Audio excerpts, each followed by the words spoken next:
Yeah. There was one thing that kind of made me laugh in the book. Well, there were several things, but I love this one part. Nicole refused Charlie's proposal because the ring contained a lab-grown diamond. And I don't know if she says it or thinks it, but she says, I wonder what kind of woman will wear the lab-grown diamond. Probably a flannel-wearing, Subaru-driving nature lover who will love the lab-grown diamond as much as accompanying him to the fair for his beard contest. That cracked me up. Welcome to the Bookish Introverts podcast. Join host Amazon bestselling author Brett Nelson and avid reader Melanie Dyer as they dive in to review books they've read, then chat with the amazing authors behind them. Quiet minds, big bookshelves. You don't want to miss it.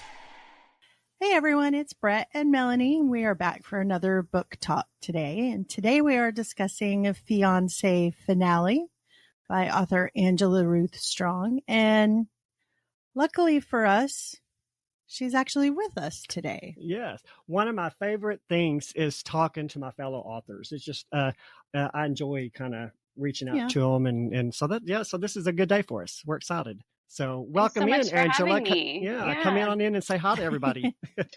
Hi guys. So we'll get started. Yeah, we'll get started by doing just a little short bio on you, and then we'll just kind of take it from there. So Angela works as a flight attendant and uses her own crazy life experiences as an inspiration for the stories she writes. Her books have earned top pick in the Romantic Times, have been nominated for a Christie Award, won the Cascade Award, and she has become an Amazon bestselling author. She and her husband also got to play extras when her novel Finding Love in Big Sky was adapted for film. That's pretty And cool. to help aspiring authors, she started IdahopeWriters.com, where she lives in Idaho. So sounds like you got some cool things going on. For sure. Having fun with it. Thanks. Yeah. Well, Cascade Awards. I've heard of Christie Awards. That's a pretty cool award in Christian fiction. That's basically the equivalent of an Academy Award for Christian fiction writers. So I know that one. I'm not sure about Cascade Award. Tell us what that is. The Cascade Award is through what used to be Oregon Christian Writers. They're now the Cascade Christian Writers. That was where I went to my very first writing conference. That helped me get my very first agent.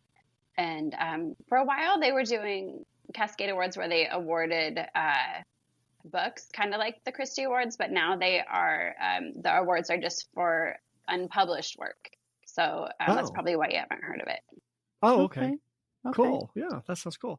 Now I'm really intrigued by the movie adaptation. How did that happen? I mean, every writer dreams of seeing their characters come alive on the screen. So tell us a little bit about that. How did that happen?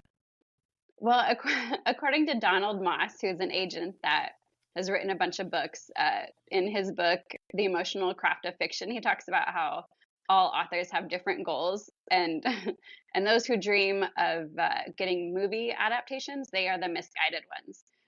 So when I read that, I wrote to my critique partner who was reading the book as well, and I was like, "Isn't it fun being misguided?" So that was definitely a dream of mine. We will all be misguided together. Yeah.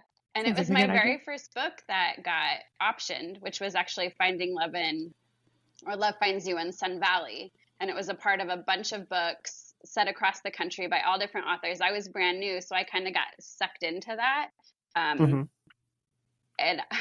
I knew they had made a couple movies of the Love Finds You series, but I didn't know that mine had been optioned.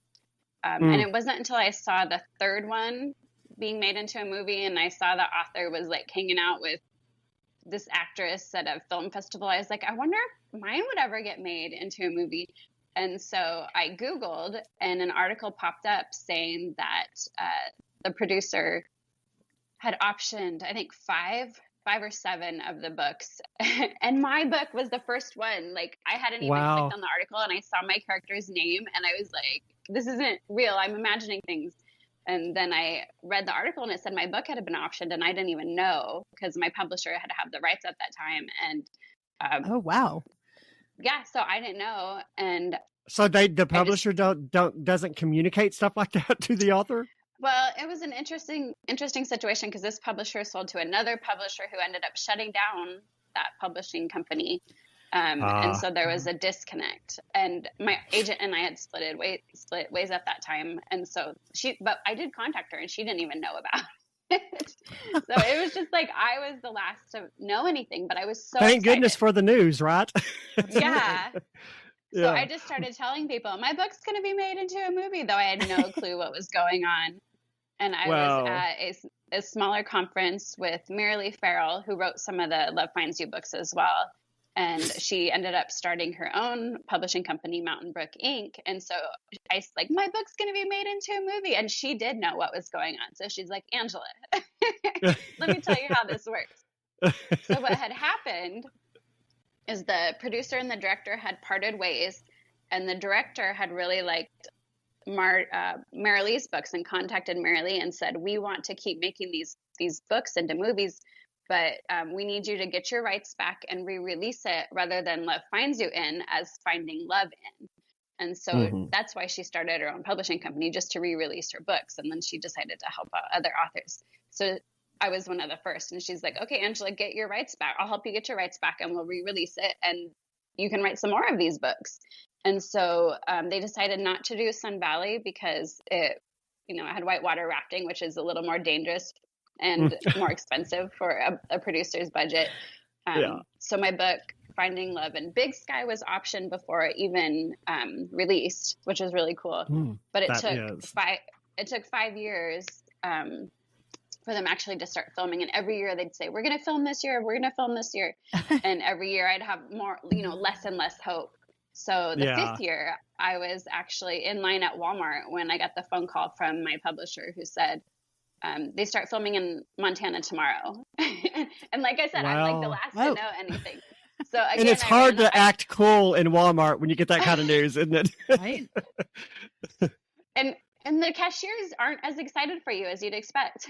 No, they're not. Yeah, I'm just like, who is this weird lady? Yeah, they're like, yeah, great, get out of my line. Yeah. Yeah. Oh wow, that's so exciting. I ran home to tell my husband, and it was right after COVID, and they said because of COVID, it's going to be really strict. Only you can come on the set for a day. And I said, okay, but do you need extras? And so then they let my husband come, and we danced in the cowboy ball scene, which is like a dream of mine. And it was just, they made me feel like VIPs. And I have author friends who have had their books made into movies and haven't gotten that treatment. But the actors were just amazing. And I did ask the director, we went to breakfast with him the last day, and I was like, are the actors always this great? And she's like, no. She said, you got really lucky. But they were so sweet. And I have to tell you my favorite part. So it was surreal being on the set, because I was like, I felt like I knew things. I'm like, that's Josh's car, blah, blah. Like, I was just like calling stuff out because I created this world. Yeah. And nobody knows it better than you. Right. They did change some stuff, and I had seen the script ahead of time. So it was a real learning experience how that works. But I saw the big red truck, and I was like, that's big red, and it breaks down because I wanted it to break down. And somebody's like, Angela, actually, it really did break down. It broke down during the filming of the breakdown scene, which I just thought was too funny. Okay, but here's my favorite part. So I was excited to dance in the cowboy ball scene. And it's like a Hallmarkish movie. And I'm saying Hallmarkish because it's actually on Amazon Prime. But my husband he's a motorcycle rider, used to play football. That's not his dream to dance in a Hallmarkish movie. I can imagine not, yeah. I understand. So he brought But he took coveralls. one for the team anyway. Oh, yeah, he was great. He was fabulous. But he brought his coveralls with the hope that he could be in the mechanic scene. They weren't filming the mechanic scene when we were there, but he was joking with the actress about it. And she's like, oh, they could green screen you in. I was like, they're not going to green screen you in. But then when we watched the movie, she calls back into her garage and to a Jim, which is my husband's name. And I was like, oh. And I messaged her. I said, did you add Jim's name for my husband? And she's like, yeah, I asked the director if I could. And they said yes. Oh, and my so that's gosh. my favorite part. I know. That was my favorite It's a part little of the whole movie. homage to your husband. That's great. Yeah, that is so it was cool. so sweet. Now, I'm not a huge on actors. This girl is. Who is kind of the main actors in the movie? Yeah. Hedy Nasser was the heroine, and I follow them all on Instagram now, so I get to keep up with what they're doing. She was just in an Anne Hathaway movie. So it's kind of fun to be like, I know her. Yeah, and then, she was in my movie. Yeah, exactly. Yeah. And then Jonathan Stoddard played the hero, and he has been doing more Hallmarkish movies, so you might recognize his face. And then Nathan Ken, you can follow him on Instagram as what is it? Something about the cat, the cat lady. Nathan the cat lady. He loves cats. And he is such a hoot. And I don't know if he's still dating her, but he started dating the horse trainer on the movie. And I was like, he really did find love in Big Sky. So see, you did a lot of good things for a lot of good people unknowingly. It was fun. Yeah. Did any of them like give you a shout out or anything, like on Instagram or anything like that? Did you know of? Yeah. Hetty posted a picture of all of us. So I took my some books, because I wanted to see if I could get the actors to sign the books. So they all signed them, and they're like, do we get one? And so I ended up giving them all books. And I got a picture with them in the books, and Hetty posted it, and she's like, the author's on set today. What a dream. And I was like, really? That's your dream? So see, even they have dreams too. Well, that's cool. Yeah. You know, little known fact, my very first book was optioned for Netflix. And it came this close. Wow. It came down between me and 4 other authors' books. And it came so close. Yeah. And it's still technically under option, but at this point, I'm kind of like you. I'm kind of like, I don't think it'll ever happen. But it's kind of a cool thing. So, yeah. So it could still happen then. You could be in line at Walmart. Exactly. Exactly. Get that call. Yeah. Well, you want to ask anything? I've been bogarting the guest. Now, of course, when I imagine when most of us were growing up, they were called, a stewardess was like a super glamorous, and that's what they were called then, because they got to travel the world and they had the cool little uniforms and everything like that. Did you always want to be like a flight attendant, and how long have you been one? I do love traveling the world, though. Our airline just is basically the 50 states, Canada, Mexico, and Bahamas. But because I love to travel, I became a gate agent a while ago when my kids were still in high school. And so it was very part-time, but it gave me flight benefits. So I was able to take them to Disneyland, and I took my oldest daughter to London and Paris for graduation. And so I was a gate agent. And then when they all graduated, I kind of went through a midlife crisis. They graduated, and then I went through breast cancer, and I survived. And then, which was great, but it's like, okay, why am I still here? And then my book got made into a movie, which was also great. But it's like, okay, my dream came true. Now what? So it was a bit of a midlife crisis. Yeah. Like what's left for me? So, that's when I became a flight attendant, and it's been 2.5 crazy years. So how is it being a flight attendant post 9/11? I guess you weren't a flight attendant at the time of 9/11. So like, is it kind of scary as a flight attendant in post 11? We were trained. I don't know how well the training is, but and we have. That's one of those things you can't really train for. Yeah. We were trained in self-defense. We have protocols for like if the pilot has to come out and use the bathroom, stuff like that. But for me, it's more about being a flight attendant in post-COVID, because 9/11, that's been a long time. So post-COVID, I was working when we still had to wear masks. I started, and then we got the message, okay, you don't have to wear masks anymore. And I remember just walking into the airport and feeling naked, and like, are people looking at me? Are people wearing their masks? Like, I feel like I'm committing a sin. Yeah. So on that very first flight, the other flight attendant and I, we both could decide. And so we decided that she would wear a mask and I wouldn't wear a mask, just to make everybody feel comfortable with their personal choice. But yeah, that was a crazy time for, you know, because people were getting kicked off planes if they weren't wearing masks. And even my own husband, we were flying and he ordered some M&Ms and he had his mask off to eat the M&Ms, and the flight attendants like, no, you have to put the mask on between every M&M. And so you have to put it back on to chew, like, basically. Yeah. Yeah, he'd like, you know, pull the mask up, eat the M&M, chew. You know, it was just silly. I don't know about y'all, but I'm glad those days are over. Oh, yeah. Some people still wear masks, and I think it's great that everybody gets the choice to choose now. But yeah, that was a really big deal. Yeah. Is it hard to balance flight attendancing and writing? How's that work? Yeah. So I am a reserve flight attendant. That way, if they don't call me out, I can stay home and write. And that was my plan from the beginning. Some months it's great. Like last December, I only flew 3 days. And so I got paid to stay home and write. This month has been really crazy. I think in the last 12 days, I've flown 11 days. So it's like feast or famine. And I'm trying to figure out how I can like find that happy medium. Mm-hmm.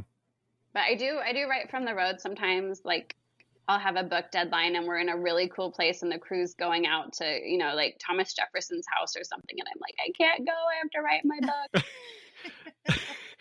But then when I'm not writing, then I take advantage of that. Yeah.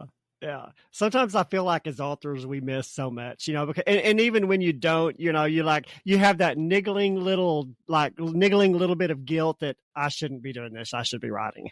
So. Yeah. But also in flying, I get a lot of time to read between, you know, dump garbage pickups. I can go back and read for 10 or 15 minutes.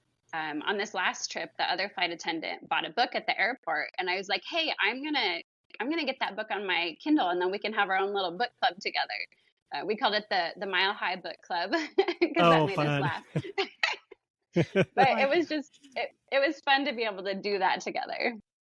Oh, wow. Yeah, that's fun. Yeah. And that's another thing as an author, I don't get to read nearly as much as I like. I usually get about $4 a month in, but yeah, I would like to read a lot more. That's pretty good. I think 4 books a month, that's good.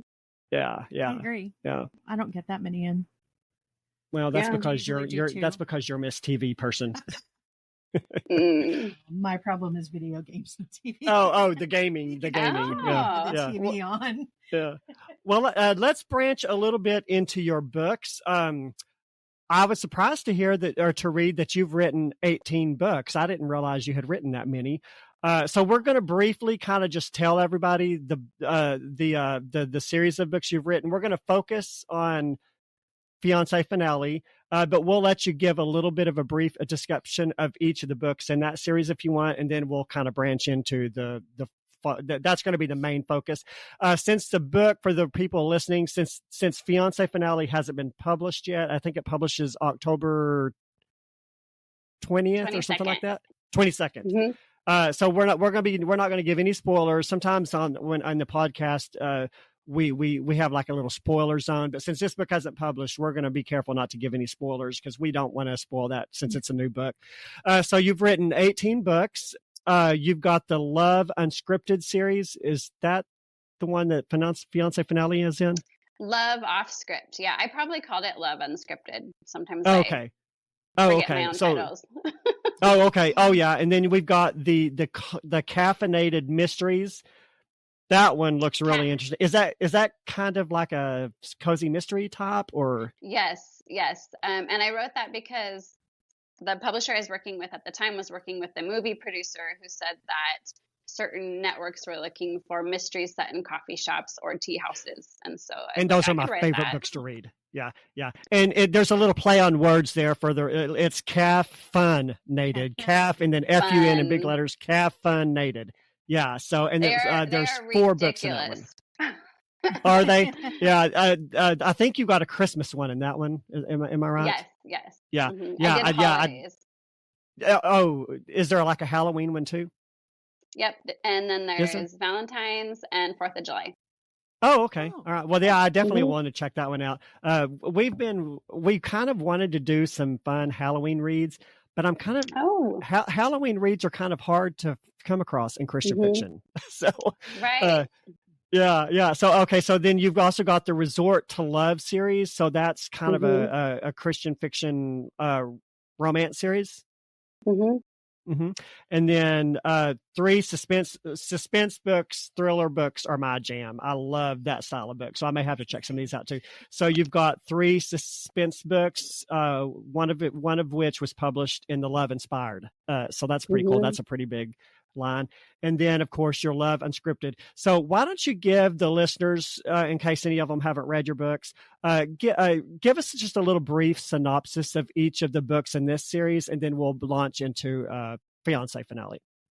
Okay. So the first one was Husband Auditions, and I had the idea for that one from a list in a 1950s magazine of ways to find a husband. You guys might have seen it. It was on social media, pretty prominent there for a while. Things like sniffling in a corner, tripping when you walk into a room, lassoing him on a street corner, just silly, silly things. And I thought, what if a modern day woman tried these things in real life in our times? And so I was at a writing conference and I shared that with my writer friends. And so they just went around looking at the list and coming up with all these crazy ideas. One of them was carry a hat box. And Peter Lavelle, who's a writer friend of mine, he writes historical and he's like a history professor. He said, "Oh, a hat box." And I was like, only you, Peter. And so I actually ended up writing him into the story. There's a Peter Lavelle historical author in my book, which was a lot of fun to do. Fun. So she tries these things, and a guy who's trying to make a name for himself as a cameraman wants to film her for a YouTube show. And he's a confirmed bachelor, and she's looking for someone to marry. So I had them fall in love, which was kind of fun. And so Kai has 2 roommates. And so I ended up writing, and that's the book that was nominated for a Christie Award. So then my publisher was like, hey, how about you write the roommates' love stories? So in the first book, in Husband Auditions, the roommate Gemma, who's a screenplay writer, and the roommates, by the way, all went to film school together. So that's where the love off script comes from. So Gemma's a screenplay writer, and she, as us authors do, and one time I had my writer friends throw me in a trunk to see if I could escape. So we try weird things. Have you guys ever done anything like that for your writing? Have you tried funky stuff? No, I've never tried any funky stuff yet. Yeah. I've Googled some funky stuff. Okay, that's probably the smarter way to go. I hope the FBI is not watching. Yeah. Right. So in Gemma's situation, she does Google how to escape from being duct taped to a chair. So in Husband Audition, she has the heroine duct tape her into a chair, and she's trying to escape. And meanwhile, the neighbors notice what's going on and call the police. And so a police officer shows up, and she finds out, that they were just trying something for her writing. So anyway, in the second book, and I had some writers. It might be a good idea to let your neighbors know you're a writer. So if you're doing anything weird, they'll at least have some context. They'll be like, she's writing again. Exactly. She's just being a crazy writer. So Gemma, in the second book, Hero Debut, she goes to Citizens Police Academy as research for her writing and causes a whole lot of trouble for the cop in charge. So that was a lot of fun. And I did go to Citizens Police Academy, where we got to race cop cars through cones and all kinds of things that do end up in the story. And my writer friend, Heather Woodhaven, who lives here in Boise with me, she went with me. And the very first day in class, the police officer's like, all right, who's the writers? And he calls us out. And he says, he's like, I want you to know that in real life, police officers don't take off their shirts to rescue people. Because I guess that's how Hollywood portrays them. And it was like a big deal. He had the whole class laughing. So, of course, I had to put that in the book, and that becomes a thing. So that's Hero Debut. And then in Fiancé Finale, this is the third book.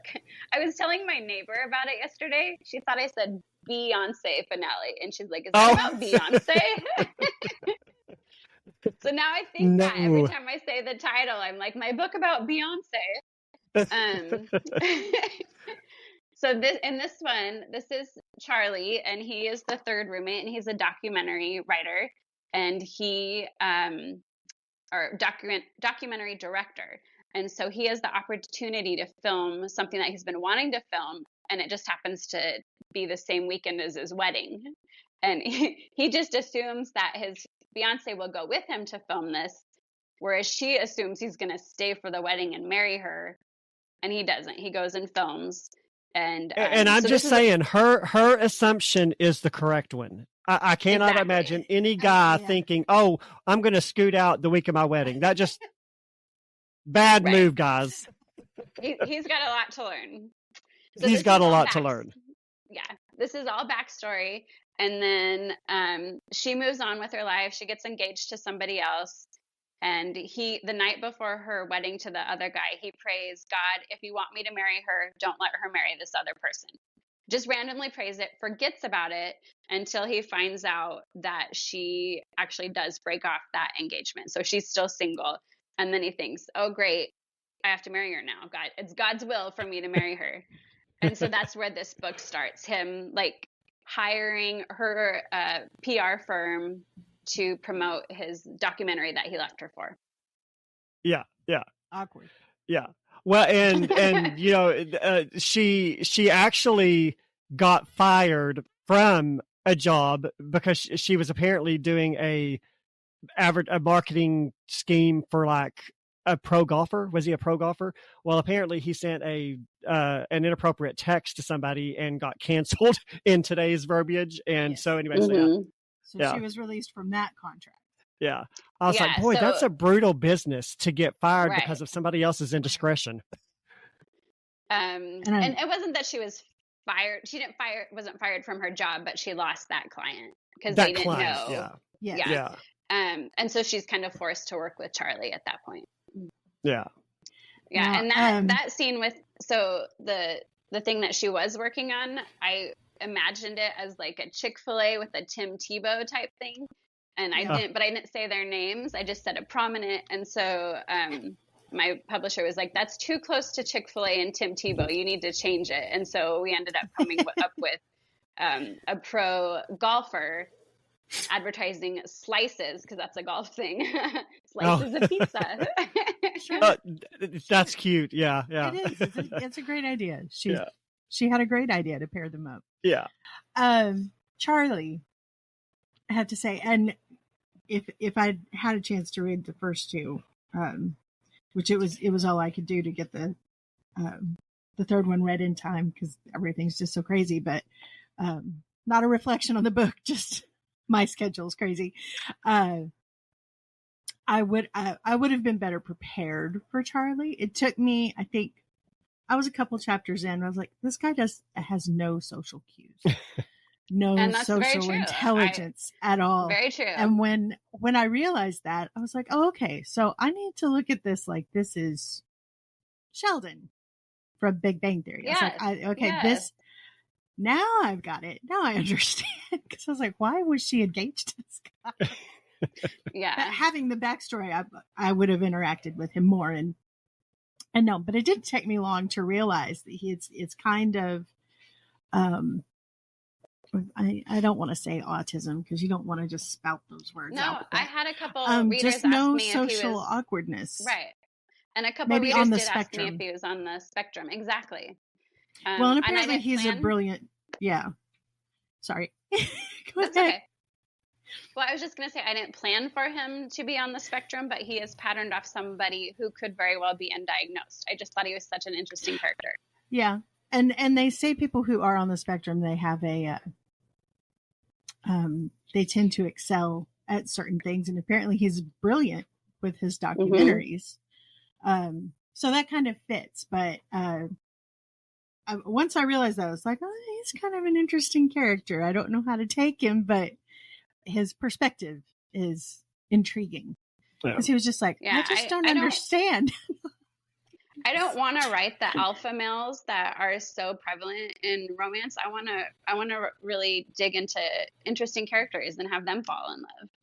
Yeah, yes, and absolutely, you don't want the me man, you woman And I'm a do big their fan thing. of the quirky characters. I love quirky characters. Mhm. And there was a lot to his childhood later that I think kind of informed the way he looked at things too. I Yeah. won't say, So but So I made Nicole very not quirky. I made her very, level-headed just to balance him out. And that was fun to write that too, because my heroines in the first two books are the quirky ones. So I was changing yes, it up. Yeah. a little bit of a flip flop. Yeah. There was one thing that kind of made me laugh in the book. Well, there were several things, but I love this one part. Nicole refused Charlie's proposal because the ring contained a lab-grown diamond. And I don't know if she says it or thinks it, but she says, I wonder what kind of woman will wear the lab-grown diamond. Probably a flannel-wearing, Subaru-driving nature lover who will love the lab-grown diamond as much as accompanying him to the fair for his beard contest. That cracked me up. Yes, that was a well written little aside in her head. That's very Pacific Northwest, by the way. I don't know if you guys have gotten to Oregon, Washington area where they wear the flannel and drive the Subarus and are very much about saving the earth and growing the beards. Yeah. I figured it was fitting in with that sort of scene, not that they're not trying to save the world, but I'm not trying to diminish what they're doing because a lot of that is important. Yes. The lab grown diamonds and things like that. We don't want to feed into bad things. No. Some people take it. Although I didn't realize lab-grown diamonds, is that a bad thing? Like if you give the woman you're wanting to marry a lab-grown diamond, is that jewelry? No. Okay. How about you? It's becoming more popular. My brother did get his wife a lab-grown diamond, which is where I first heard about it. And they are in the Pacific Northwest, and she wanted the lab-grown diamond for that reason. Really? Are they cheaper or? They are a little less expensive. Okay. Well, as someone who's not married, I'm like, I need to know these things. If a lab grown diamond is a bad thing, then I need to know that. If it sparkles and does not turn my finger green, then I'm good. Yeah, it's not a bad thing. It's your perspective. Yeah, for sure. Another interesting thing that I kind of and again, I can't remember who said this. It says, there's been it's been my experience with God that he doesn't seem to calm the storms in my life. He just holds an umbrella over my head to protect me until the sun comes out again. I love that quote. Was that in a quote that said that? Because sometimes I think as Christians, we think as if we're a Christian, just everything's going to just work out exactly the way we want it, and everything's just going to, and that's just not how being a Christian is, sometimes things don't go the way we want them to. And sometimes, God just doesn't always give us what we want. So I kind of liked that kind of, there's no guarantee. Yeah. That no bad thing will come your way. Yeah. You see Jesus calmed the storm when they were in the storm, and that was one specific example, but he may not always calm the storm in our life. So, and that doesn't make him any less faithful. No, I'd heard it once described as grace denied and then grace supplied. So whereas we're denied, getting out of hard situations, there's grace supplied in the midst of that. And that really resonated with me. Yeah, exactly. Well, and the Bible also tells us to count it all joy when we encounter tribulations. So, so that right there tells us, that sometimes we're just going to have to go through things. So, and just count it all joy and move on. Just got to get to the end of the road. Exactly. The light at the end of the tunnel. Yeah. So to speak. Yeah. Which seems far away sometimes. It does. Yeah, it does. Very far away. Yeah. but like Charlie and Nicole's story, if he had stayed and hadn't gone to film the documentary and she just married him, they would have missed out on all the growth and all the healing that they found here. And so I do believe that grace is denied for certain reasons in our lives because God has something better for us. Exactly. Yeah. Well, and that was kind of one story arc that kind of stood out to me in the book. Waiting for an apology that never comes because, Nicole was waiting all this time. She felt like he owed her an apology.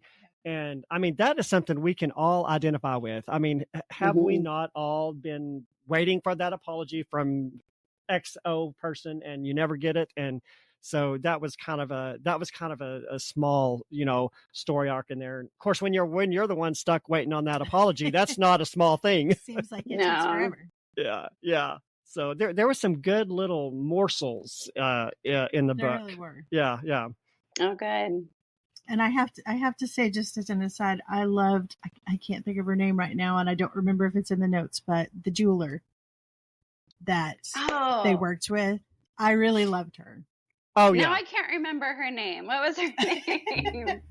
I'm looking in the book here. Alice. It was Alice. I was thinking Alice, yeah. Yeah, she was named after the Oregon state motto, which is fly with your own wings, but in Latin, Alice, something like that.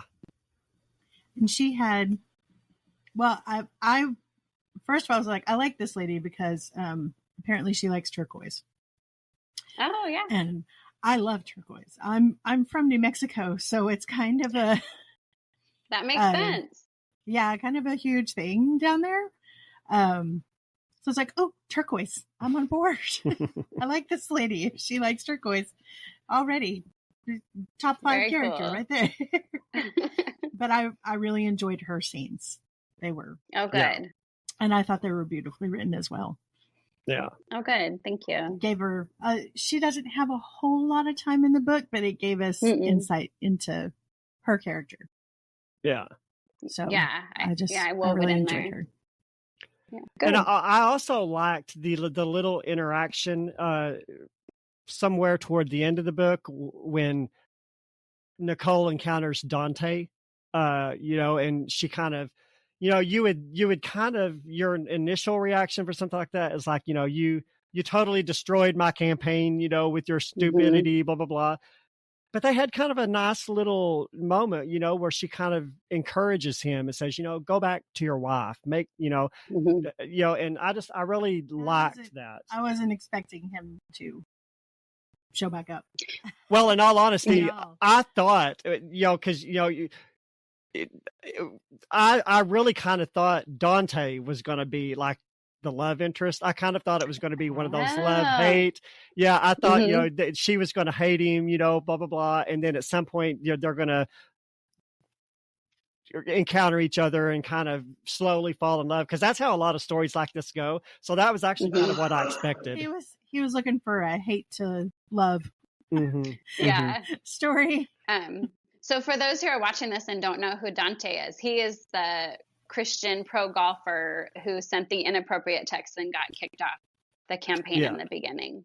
And that just worked out really well because Kai from the beginning, if you read Husband Auditions, Kai does have this connection to a golf course. And so, I mean, I hadn't planned this. I had to change my character from a football player to a golfer, but it just fits so well. And I love it when that happens in the writing process. Yeah.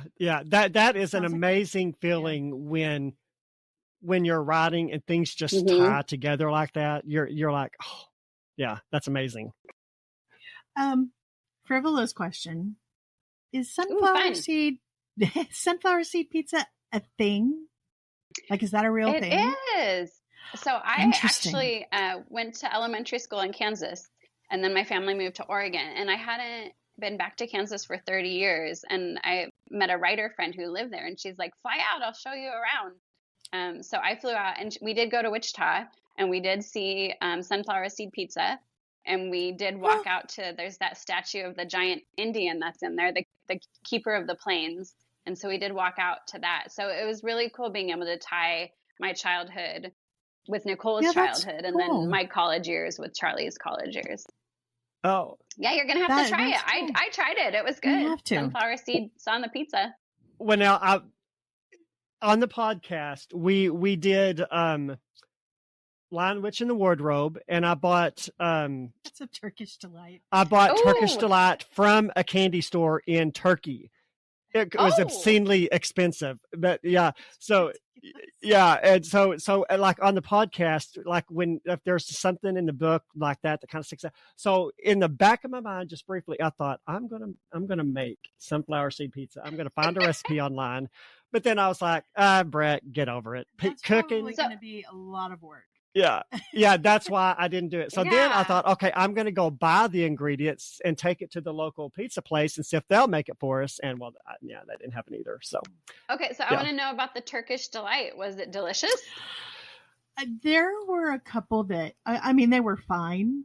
There was one that I couldn't even eat. It was just not, I didn't even get my teeth into it. I got it this far and then I was like, oh no, the smell it was a rose flavored thing. It had actual little rose petals on it. And I like roses. They're beautiful, but even the smell, I was like, no, I'm sorry. Yeah, it sounds pretty, but not like something I'd want to eat. Yeah. And there were a couple of them that I thought were good, but I think the general consensus was that we would not sell out our siblings for Turkish delight. Right. Yeah. Maybe some peanut butter cups or oh, that's funny. Have you ever seen the movie? The Chronicles of Narnia movie? The first one? Yeah. Okay, in the movie when he gets into the sled with her and he eats the Turkish delight and it's real stringy and gooey. It's very gooey. Oh. That's what I thought it was. Well, no, that's what I thought it was going to be. Oh. Yeah, it was little cubes and it was almost kind of like a tough jelly. It was nothing like the texture in the movie. So that kind of disappointed me because that real stringy Turkish delight just looked really good. So either the movie is wrong or we needed to order Turkish delight from the United Kingdom. Yeah. I always pictured it as applets or cotlets, which are from the Pacific Northwest. Have you heard of those? Cotlets and applets? No. So sounds like it'd be a little bitty tart of some kind. Nope, it's like the cube, like you were saying. It's like a cube of jelly, like the apple, and then the cotlets. Cotlets is maybe peach or apricot. That makes more sense. Huh. Apricot cotlets. So that's just how I always pictured it. Huh. And they're a fun treat, but not something I'd sell my family out for either. Yeah, exactly. Give me chocolate and eat it. It was fun. It was a fun experiment to try it. For sure. But yeah, I'm a chocolate. Just give me chocolate and we're good. Yeah. Some Lindor or. Yeah, exactly.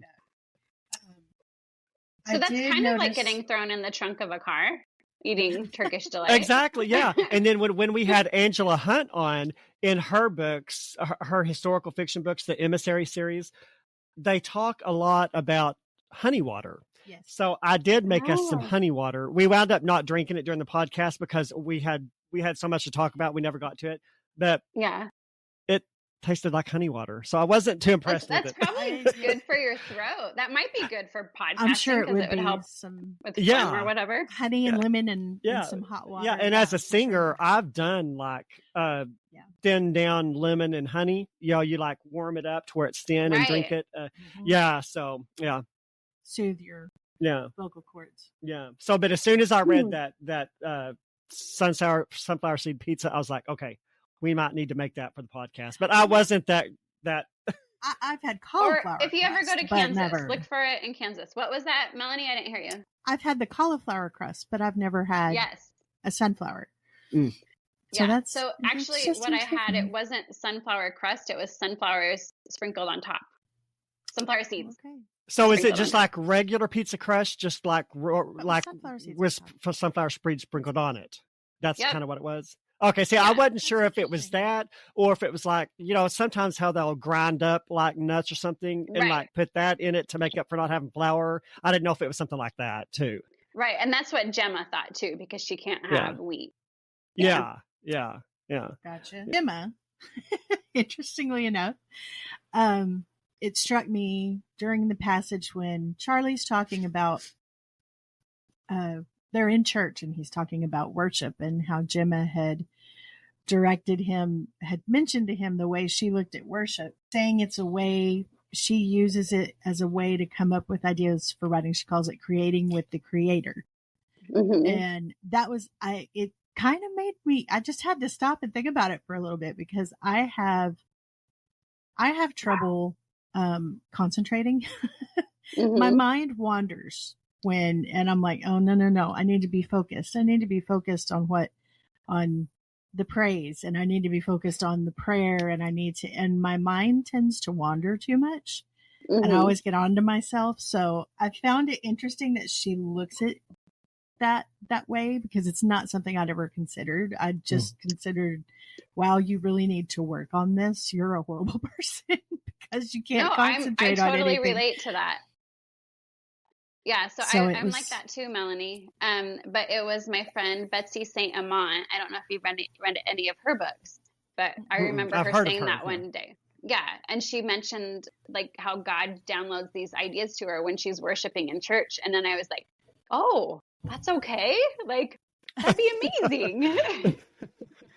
Yeah, if I have a thought outside of what's going on at church, I feel like a horrible person. Yeah.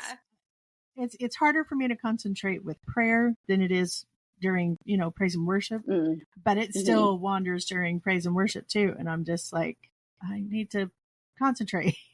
Yeah. My thoughts aren't where they're supposed to be. The idea was new to me, and I was like, is that okay? And I mentioned it to my dad, who was a pastor, and I was like, what do you think about thinking about my book while we're singing?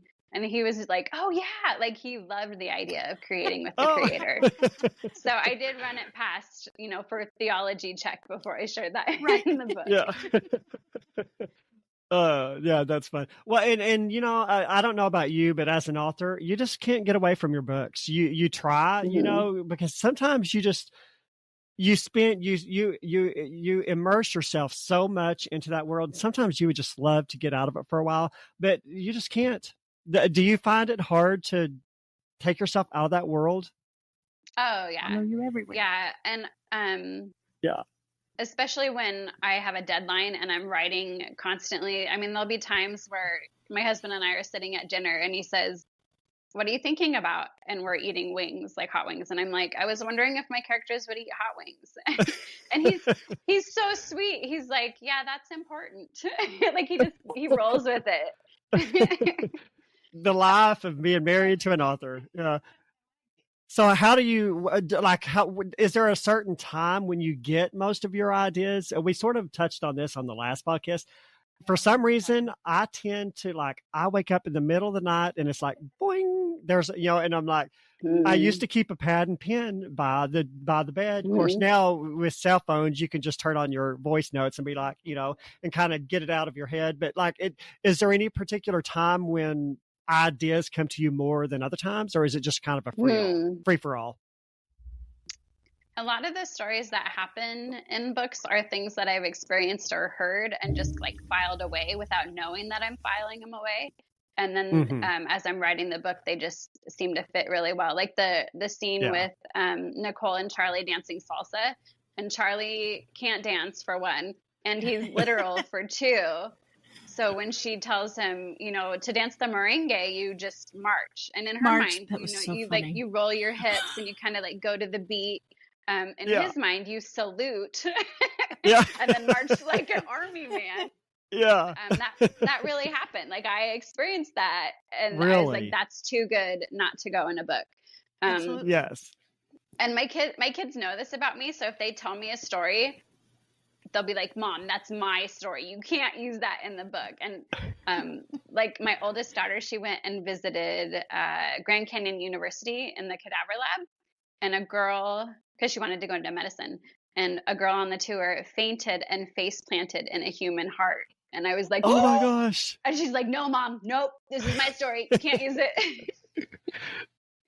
So are you going to, though? That's the question. No. I mean, if she claims it as hers, then I just have to tell it on podcasts. Yeah. Well, and I'm sorry, friends and family, I'm just saying, if it happens, it's fair game.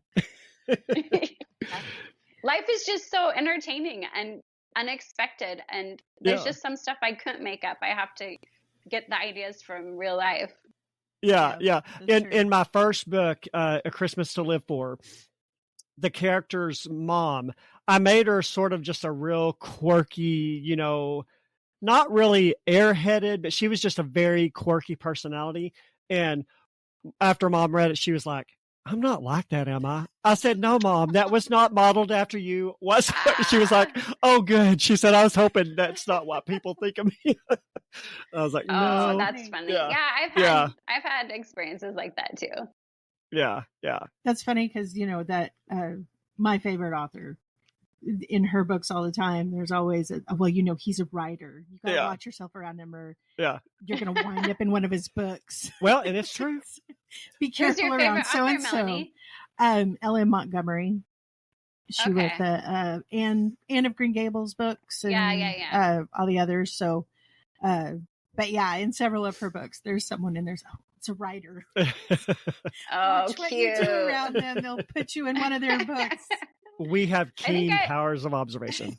Yeah, I do have a shirt that says that. It's something like that. Yeah, that's great. I like that. Yeah. Well, and I always say, if people can recognize themselves in your book, then you haven't done a good enough job. So that's good. I'm going to remember that. Yeah.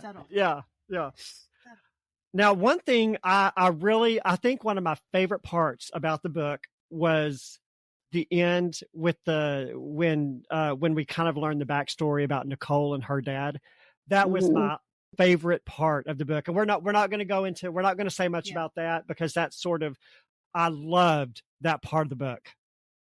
I do think that was the crying point for me. Yeah. I'm like, okay, honestly, Nicole and her dad, that could be another book. Like that would be a great another book. Could. Yeah. Probably could. But yes. Yeah, and that was something I wrestled with. And because I do want to put my characters in tough situations where you don't, like the reader doesn't know the right thing to do. Like, which way do they go? I don't know. Yeah. I don't know how this is going to end. And so to do that as an author, I really have to wrestle with those things. And so I was on a trip and I was in Asheville, North Carolina. Is that North Carolina? South Carolina? Yes. I get the north and south mixed up. North Carolina. Okay. So I think they're flooding right now. Author Pepper Basham lives there. Yeah, and she's dealing with the hurricane right now, I believe. Have you guys read any of her books? I've not. I've got what's the first one in the Loyally Luke series? Authentically Is He? I've got that book in my Kindle, but I haven't read it yet. Yes, that's a good one. So I was in Asheville and her and I went out to eat and I told her about this scene and I was like, I'm really wrestling with how to do this. And she's the one who gave me the idea for what the pastor says at the end. Oh, okay. Yeah. That was just, I loved it. It's good to wrestle those things out with other writers and get different perspectives because it's so easy to get stuck when you're like in the story. Yeah. Yeah. And that's why I love creating sort of a network of authors because it's just nobody can give you feedback and it's nice to have somebody in the business, in the industry to run things past because nobody thinks like an author does, so I've enjoyed kind of growing my network of authors and so yeah, that's like the best part. It is. Yeah. I've made some really good author friends and ready to get put more in the circle. So, okay. So is there anything else you wanted to say about Fiancé? Specifically, is there anything else you wanted to cover on that? No. Oh, I did go. So you saw or you remember the Tahitian pearls that she wears? You can kind of see them. I love that they put them on her. That's cool. Yeah. So I didn't catch that. Okay. Yeah, that they're on the cover. I know. You have to read the story and then really. So I'd researched Tahitian pearls, but I'd never actually seen them in person. So I was on an overnight for work in Monterey, California, and there was a pearl store. And I went in and I got to see Tahitian pearls and find out, how much they really were, like $15,000 for a strand of those. Wow. So anyway, that was just like a surreal moment to like get to experience what my character experienced. Wow. And of course you had to buy a couple strands, right? 30 grand. Yeah. Let's all get it. Now, the pearls in the book were black. Am I remembering that right? Yes. Are all Tahitian pearls black? When I was looking at them, it looks like the most expensive ones were, but then there was cheaper ones that were kind of different shades of black that you could get. Oh, okay. But yeah, they're pretty rare, which makes them more interesting, I think. Yeah. There was something else I was going to say before. I did have a couple of things, and one is very frivolous and one is not. The Awesome. non-frivolous one first. There's a lesson in here that I think everyone learns sooner or later. Sometimes when you're a kid and sometimes when you're an adult. It's that moment you realize when your parents aren't perfect. I mean, you probably come to that realization as a kid at some point, but when there's something that happens when you're older and you're like, oh, that just kind of fundamentally shakes. It's kind of almost earth shattering in a way. Cause I love my parents. My parents are, but something always happens, whether it's something they say or something you find out what they think, or, and you're just like, oh, wait, I don't believe that. How is it that I don't understand where you're coming from on this? And it's just kind of you got to wrestle with it. And it probably happens right around the same time that you realize, oh, I don't know it all either. You know? Yeah. But it's just kind of everyone deals with it. And sometimes it's not, a horrible thing, but it's kind of a milestone, I think, for everybody. And this book touches on that a little bit. Yeah. And her dad was a pastor, so I think that makes it even more painful. That gives it an extra layer. Somebody who's taught you your whole foundation of believing in Jesus, and then they don't live what they taught you. Yes. Yeah, that would be. So pretty it's not just a parent; it's also your spiritual leader, and that's a double whammy. Yeah. Well, and and I'm not a PK, a preacher's kid, but I know several of them, and pastors and their families have a lot of there's a lot of pressure, expectation placed upon them. There is. I'm married to a PK. So yeah. Okay. Married to a preacher's kid, a preacher's grandkid, possibly a preacher's great grandkid. It's a line of preacher's nephew. Did he have pressure to become a preacher? No. Okay. I don't believe he did. If he did, he's never talked to me about it, and we've known each other since high school. So I don't think there was ever, more of a, if he did, that'd be great, but not a full on. You've missed your calling, son. Yeah. No, I was around his parents from senior year in high school, so I never heard anything about it. Yeah. You would know. They're both pastors, so it's just not something. I don't think it's something he ever really considered, and I don't think it's something he likes being outside too much. I think it's understood that if he could find something to do outdoors, which he didn't, but if he could, he would be doing it for sure. He'd be working for Game and Fish or something. Yeah. But the frivolous thing, there's a part in the book where they're talking about eye makeup on a man being attractive. And I don't know if you've ever seen the show Once Upon a Time. About the fairy tales. It sounds familiar. Is it a movie or a TV show? It's a TV show? It was a TV show. Yeah, it's been off for several years. Oh, yes. My daughters watch it. Okay. Yeah. She mentioned that, and the first person that popped in my head, I was like, oh, Hook. There's a character called, because it's all based off fairy tales and Disney stuff. And my girls have mentioned Hook. It's like, Captain Hook with the eye makeup. Yeah. I'm going to go look him up now. I Hey, I did have one. Thing? Oh yeah. Definitely better than the animated Hook for sure. Okay. I did want to ask you one thing.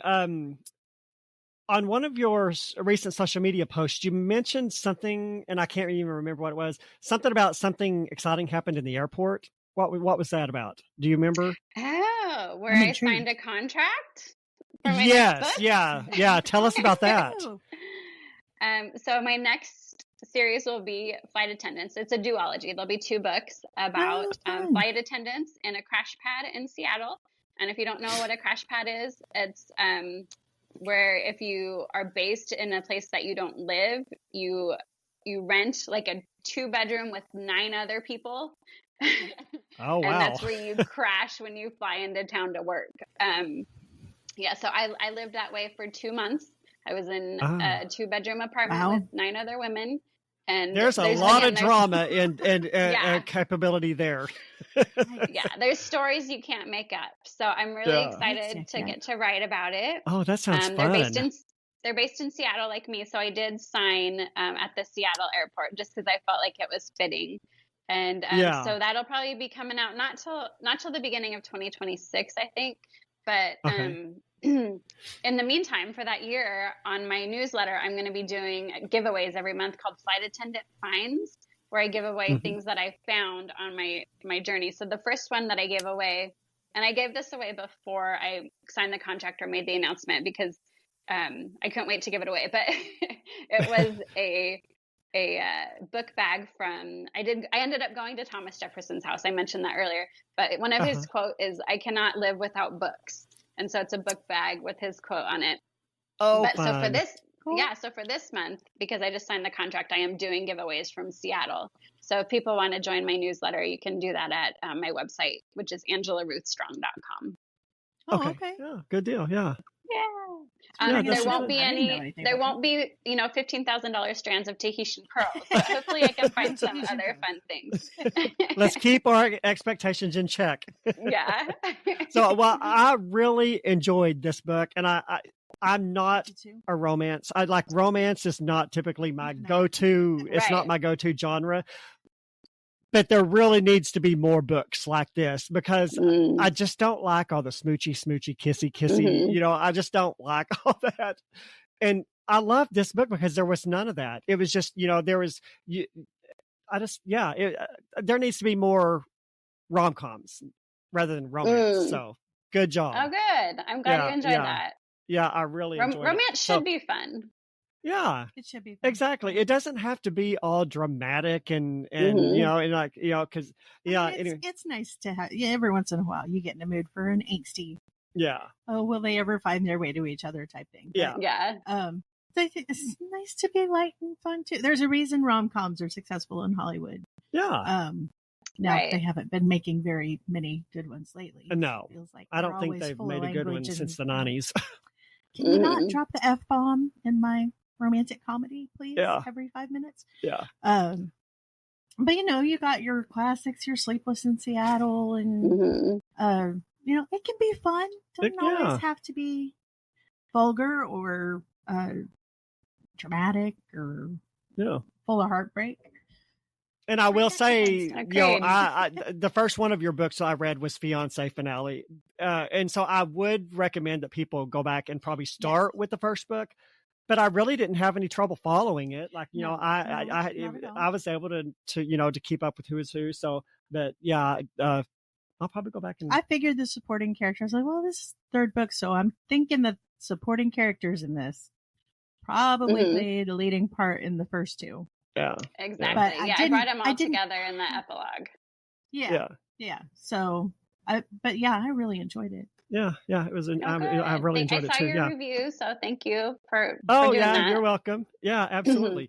I don't know about you, but you were number one. You were my first review out there. So I was number one. Yeah. And sometimes those reviews are hard to get. I'm like, if everybody that read the book would give a review, I would have tons of reviews. But anyway, I thought we'd just end up with a couple of just kind of quick general questions. So, what book are you currently reading right now, if anything? Well, I just read a book on my trip in our Mile High Book Club so I just finished it 2 days ago, but I read it in 24 hours. It was really, really good. And there's an Apple TV show based on it. And it was called The Last Thing He Told Me. Have you heard of that one? It's in the No. Reese I've Book heard of Club. Oh, okay. No. So she marries a man who has a teenage daughter, and her and the teenage daughter don't get along very well, and then the man goes missing.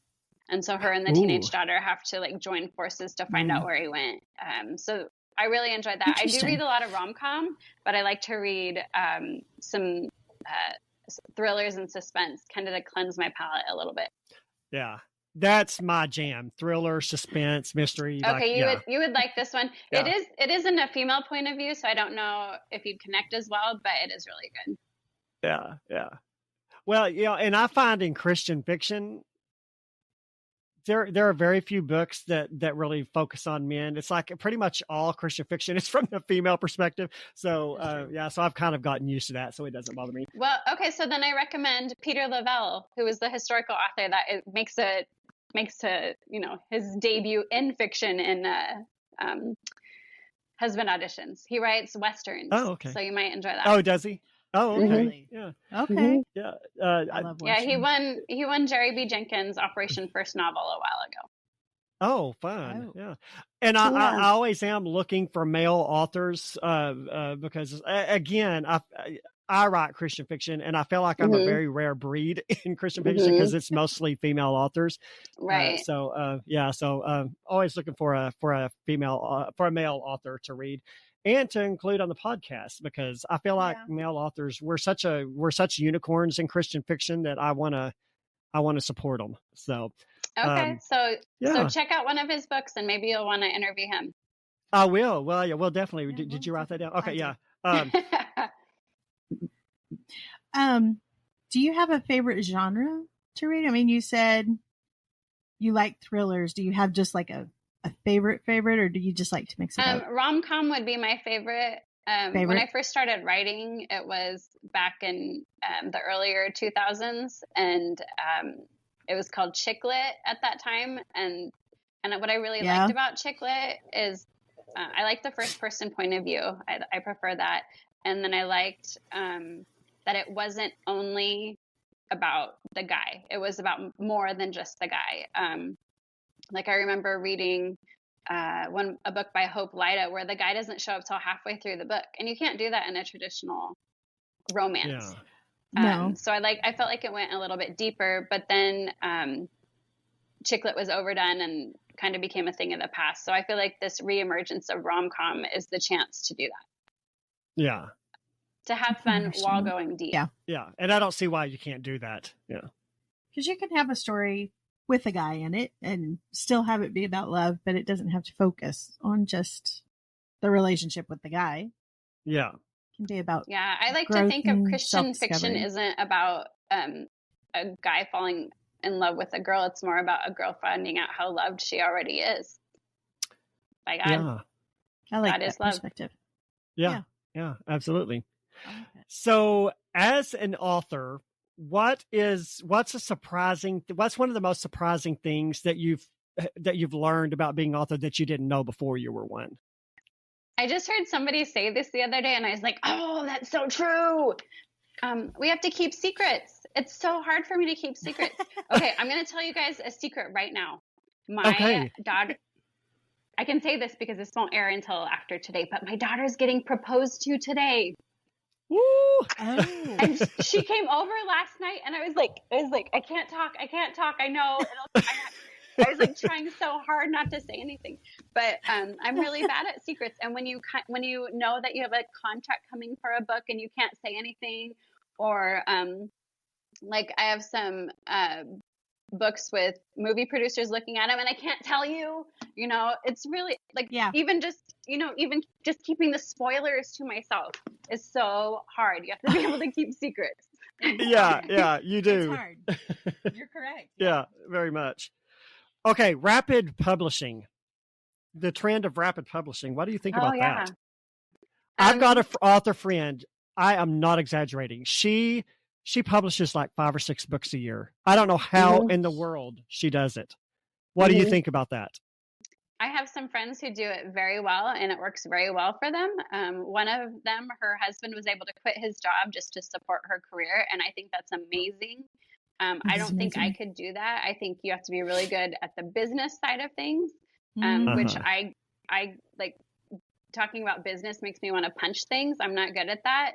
Me either. Yeah, me either. Yeah. And I used to write a lot faster. So back before I went through chemo, I probably would have thought, okay, I could do that someday. But I just write slower now. And so it's not for me. So rapid publishing is great for those it works for. And I'm not one of them.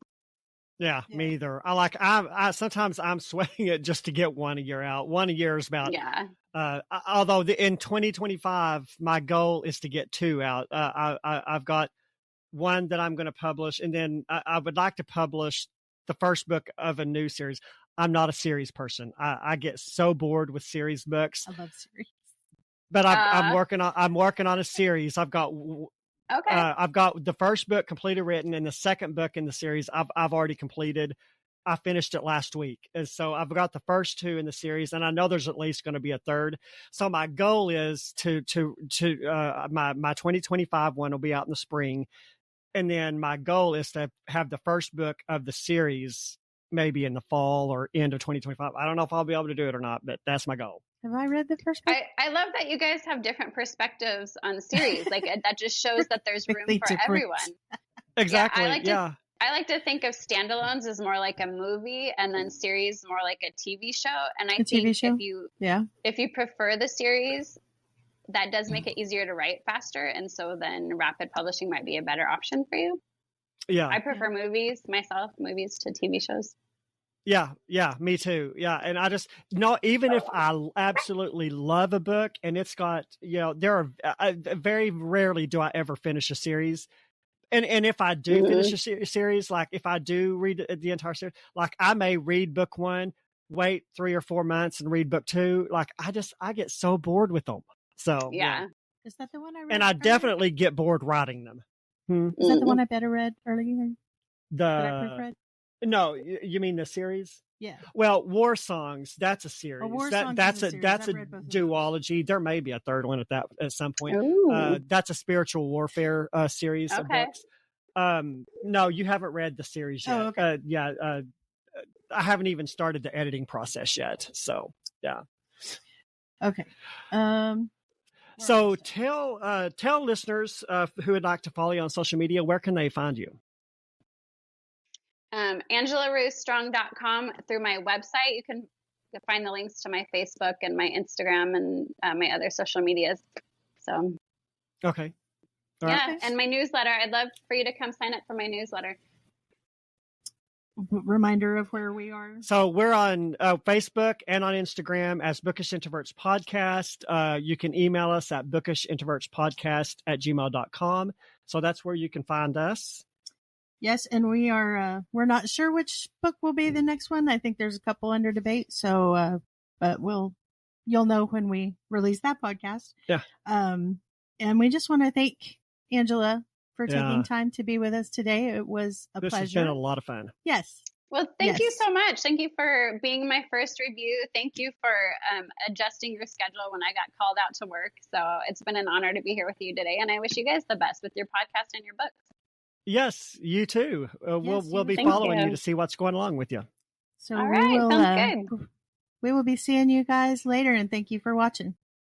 All right. And listening.